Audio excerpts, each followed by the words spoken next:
Breaking news చూస్తున్నాం. కుంగిన బ్యారేజీలు repairs చేసేందుకు తాము సిద్ధంగా ఉన్నామని, ఇందుకోసం ప్రతిపక్ష నేతలు సాధ్యాలు చెప్పాలని ఉత్తమ్ కుమార్ రెడ్డి కోరారు.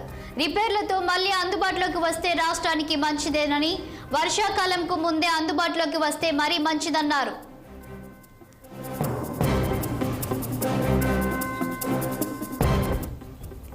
రాష్ట్ర ప్రభుత్వం ఆహ్వానం మేరకే నిపుణుల కమిటీ వచ్చారని, రేపు ఉదయం మేడిగడ్డ అనంతరం రేపు రాత్రి రామగుండం 8న సందిల్ల బ్యారేజ్ని సందర్శించనున్నట్లు తెలిపారు.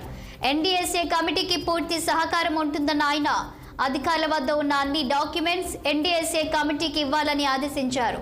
ఎవరైనా సహకారం ఇవ్వకపోయినా, డాక్యుమెంట్స్ దాచినా కఠిన చర్యలు తీసుకుంటామని హెచ్చరించారు.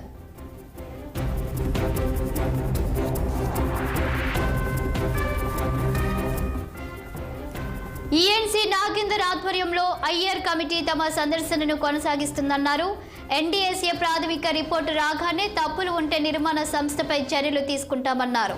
ఇక రాష్ట్రంలో ఎల్ఎన్టీ అనేక వ్యాపారాలు చేస్తుందని, తాము చట్ట ప్రకారం ముందుకు వెళ్తున్నామని పేర్కొన్నారు. జ్యుడిషియల్ ఎంక్వైరీపై త్వరలోనే ముందడుగు ఉంటుందన్న మీడియా చిట్చాట్లో వెల్లడించారు మంత్రి ఉత్తమ్ కుమార్ రెడ్డి.